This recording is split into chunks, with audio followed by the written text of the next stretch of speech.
하나님께서 하신 말씀을 저들이 기억하고 순종을 했죠. 사도행전 2장에 보면 오순절의 절기를 그래서 그들이 지킨 것입니다. 그리고 또 예루살렘을 떠나지 말고 성령으로 세례를 받으라 라고 하신 예수님의 분부의 말씀을 저들이 순종해서 소위 마가의 다락방에 모여 오로지 기도에 힘썼습니다. 약 120명이나 되는 사람들이. 그렇게 하나님의 말씀과 예수님의 말씀에 순종함으로 그들이 성령의 충만함을 받은 거예요. 그리고 성령이 말하게 하심을 따라 다른 언어들로 말하기를 시작하게 된 겁니다. 성령의 충만은 하나님 말씀에 대한 순종의 태도로 이루어지게 된 겁니다. 그렇게 성령의 충만함을 받은 제자들이 한 일이 뭡니까? 각각의 언어로 2장 11절에서 이야기하는 것처럼 하나님의 큰 일을 말한 거예요. 하나님의 큰 일. 자신들이 배우지도 않았지만 각 지방에서 온 사람들이 알아들을 수 있도록 하나님께서 행하신 그 큰 일을 각각의 언어로 말을 하게 된 겁니다. 특별히 2장 17절 이하에 보면 베드로가 성령으로 충만함을 받고 2장 17절부터 21절까지 말씀에 보면 요엘 선지자를 통해서 하신 하나님의 말씀을 베드로가 선포해요. 그리고 또 2장 25절부터 28절까지 말씀은 다윗이 메시아를 가리켜 이른 말씀을 베드로가 선포합니다. 그리고 지금까지 자신들이 믿고 따랐던 예수 그리스도에 관한 그 말씀이라고 하는 것을, 즉 요엘 선지자의 이야기나 다윗이 메시아를 가리켜 한 그 말씀들이 지금까지 자신들이 믿고 따랐던 예수 그리스도에 관한 말씀인 것을 담대하게 선포합니다. 2장 22절부터 24절, 그리고 30절, 33절, 36절까지 베드로와 성령의 충만함을 받고 이렇게 선지자들의 이야기와 다윗의 이야기가 결국은 메시아에 관한 이야기, 즉 자신들이 믿고 따랐던 예수 그리스도에 관한 말씀이었다라고 담대하게 선포하는 거예요. 이렇게 베드로가 전한 그 말씀을 사람들이 듣고 마음에 찔림을 받죠. 그리고 우리가 어떻게 해야 됩니까? 라고 할 때에 2장 37절, 38절에 베드로가 이렇게 권면하죠. 회개하여 각각 예수 그리스도의 이름으로 세례를 받고 죄사함을 받아라. 그리하면 너희들도 성령의 선물을 받게 될 것이다. 라고 베드로가 확증하면서 권면해요. 이 확증하며 권면하는 건 뭡니까? 자신도 또 다른 사도들도 120명도 그렇게 예수 그리스도가 메시아인 것을 믿게 된 거거든요. 기도함을 통해서. 그와 같이 베드로의 이 말을 듣고 회개하여 예수 그리스도의 이름으로 세례를 받고 제사함 받으면 자신들과 같이 성령의 세례를 받게 된다라고 확증하면서 권면하는 거예요. 그렇게 그 말을 받은 사람들이 몇 명이라고 이야기합니까? 2장 41절에 보면 3,000명이라고 이야기합니다. 엄청난 사람들이 하루아침에 성령의 세례를 받고 변화가 되어버려요. 그 핵심은 뭡니까? 예수가 그리스도, 예수가 메시아, 그 예수가 하나님의 큰 일을 행하신 분이라는 것을 믿음으로 이런 일들이 일어나게 된 거예요. 베드로가 다니면서 안수해서 그렇게 된 게 아니에요. 베드로가 다니면서 그 사람들에게 뭔가 기적을 보여주고 이적을 보여줘서 그런 게 아닙니다. 못 배웠던 사람들이 배우지도 않은 언어로 뭔가를 말을 해서 그런 게 아니에요. 예수가 메시아라는 그 분명한 사실을 증거하는 것으로 인해서 이런 놀라운 변화들이 일어나게 된 거고 성령의 세례를 받게 된 거고 결국은 2장 42절 말씀처럼 그들이 사도의 가르침을 받아 서로 교제하고 떡을 떼며 어로지 기도하기를 힘쓰니라 라고 그런 역사들이 일어나게 된 거예요. 제가 2장 42절 말씀을 몇 차례 같이 나누는 것 같은데요. 첫 번째는 사도의 가르침을 받는 거예요. 예수가 그리스도시다. 예수가 메시아이시다. 라고 하는 그 분명한 가르침을 받아 서로 교제하고 이 서로 교제한다라고 할 때 교제는 같이 먹고 마시고 노는 교제가 아닙니다. 놀러 가는 교제가 아니에요. 사도의 가르침을 받은 즉 그 가르침, 말씀을 서로 나누는 거예요. 은혜를 나누는 겁니다. 내게 이러한 은혜를 주신 것을 다른 사람들하고 나누는 거예요. 그래서 말씀을 묵상하고 말씀을 나누라고 강조해서 이야기하는 겁니다.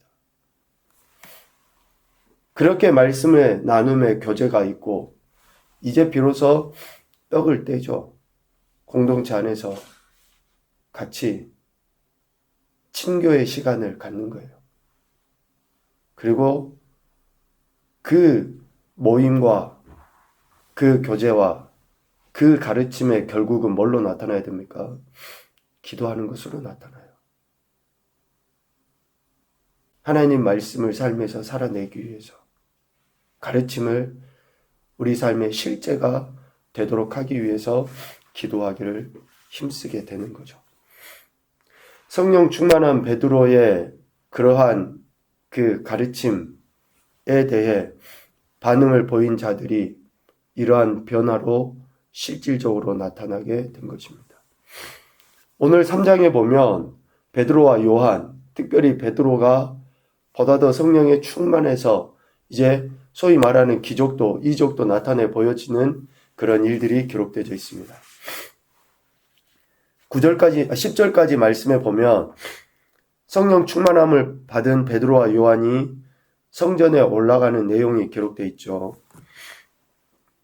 제9시 기도 시간에 베드로와 요한이 성전에 올라갈 때 경건한 유대인들은 하루에 3번 기도했다라고 이야기하잖아요. 제3시, 제6시, 제9시 기도했습니다. 오늘날 시간으로 이야기하면 제3시는 오전 9시고 6시는 낮 12시고 9시는 오후 3시예요. 이렇게 정해놓고 하루에 3번씩 기도하였거든요. 이것은 율법에서 그렇게 해라라고 정한 게 아니에요. 모세의 율법에서 이렇게 정해놓은 게 아니라 자기들의 그 종교적인 습관, 어쩌면 그 복음서에 나와 있는 장로들의 유전일 수 있어요. 그렇게 그냥 자기들이 그 예전부터 습관적으로 그렇게 해온 거예요. 그 일들을 성령 충만함을 받은 베드로와 요한이 여전히 한 거예요. 특별히 제9시 기도 시간은 해가 기울기 시작한 그런 그 시간이어서 저녁까지 이렇게 하나님께 예배드리는 그런 시간으로 많이 삼았다 그래요. 그때를 놓지 않고 베드로와 요한이 성령 충만함을 받은 이후에도 여전히 그들의 종교적인 습관을 따라서 하나님께 기도하러 나간 거예요. 단순히 종교적 습관만을 위한 것이 아니라 뭡니까? 그 시간을 정해놓고 기도하는 것을 통해서 자신들이 가진, 우리 인간들이 가진 나약함을 극복하기 위한 하나의 방편으로 삼지 않았을까 생각을 해보게 됩니다. 여러분, 우리가 왜 시간을 정해놓고 예배해요? 뭐 예수님 믿으면 되지. 뭐 성령 충만하면 되지. 내가 무시로 성령 안에서 기도하면 되지. 내가 언제 하나님이 항상 나와 함께 하신다고 하는데 꼭 예배당에 와야지만 하나님이 함께 하시는 건가? 여러분, 우리가 다 그런 이야기를 많이 하잖아요. 그런데 미안하지만 그 이면에는 다 자기 합리화의 모습이 담겨져 있는 것을 보게 돼요. 왜 우리가 예배 시간을 정확하게 지키면서 예배를 드려야 돼요? 아니, 예배 시간 예배를 안 드려도, 이 시간에 우리가 예배 안 드려도 내가 있는 곳에서 하나님께 기도하고 뭐 한다고 이야기할 수 있잖아요. 그런데 우리의 연약함이, 그래서 사도 바울이 표현한 것처럼 너희 몸을 하나님이 기뻐하시는, 우리가 우리의 몸을 하나님 앞에 갖다 놓을 때에, 베드로와 요한이 제9식 기도 시간에 자신들의 몸을 거기에 갖다 놓으려 할 때에 소위 말하는 하나님의 은혜와 기적과 역사들이 그렇게 일어난 거예요. 기도하러 성전에 올라갈 때 나면서 못 걷게 된 사람을 만나게 됩니다. 제9식 기도 시간에 성전에 올라가지 않았으면 나면서 못 걷게 된 사람을 만나지 않았겠죠. 못 만났겠죠. 그 사람에게 나사렛 예수 그리스도의 이름으로 일어나 걸으라고 선포하게 되었어요. 6절에. 8절, 그 사람이 뛰어서서 걸으며 그들과 함께 하나님을 찬송하게 되었고, 9절, 10절, 모든 백성이 그 걷는 것과 하나님을 찬송함을 보고 심히 놀라게 되었습니다. 이러한 일들이 어떻게 일어나게 됐습니까? 제9식 기도 시간에 성전에 올라가니까 이런 일들이 일어난 거예요. 이런 일들이 일어나게 된 것은 그냥 하나님이 딱 들어다가 그렇게 일을 하신 게 아니고, 성령 충만함을 받아서도 우리가 여전히 하나님 앞에 그 신실한 태도, 예배의 태도, 말씀과 기도의 시간을 하나님 앞에 올려드리고 하나님의 은혜를 구하며 신실하게 나갈 때에 그런 일들이 일어나는 거예요.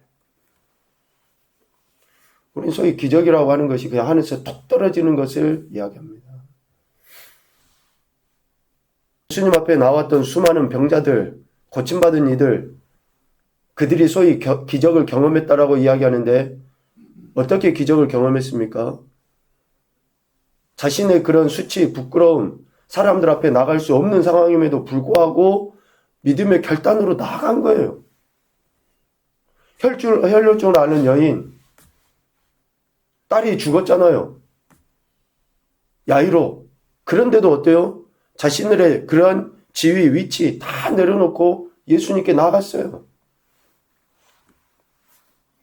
혈루증을 앓는 여인의 딸이 죽은 게 아니라 혈루증을 앓는 여인과 딸이 죽은 야이로 이해하셨으리라고 생각을 합니다. 그렇게 믿음의 결단을 보일 때, 제9식 기도 시간에 그렇게 하나님 앞에 나아갈 때에 이러한 일들이 일어나게 된 거죠.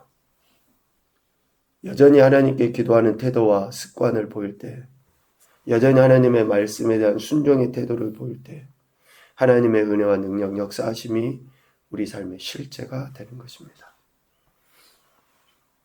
오늘 베드로는 솔로몬의 행각이라는 곳에서 많은 사람들 앞에서 특별히 설교하는 내용이 나오죠.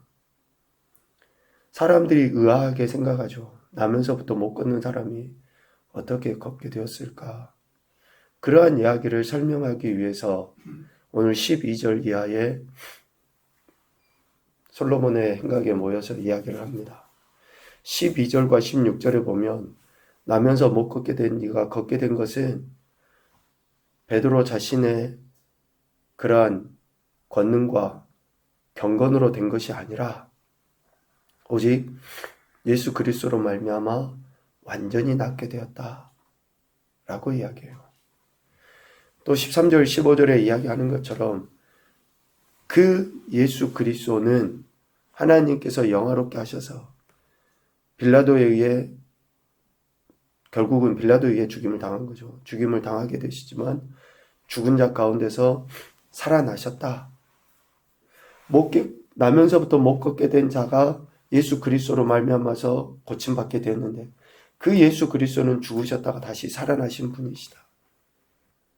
그리고 19절에 그 예수 그리스도를 믿고 회개하고 돌이켜 죄 없이 함을 받으면 새롭게 되는 날이 주 앞으로부터 반드시 이르게 될 것이다 라고 베드로는 증언하고 있습니다.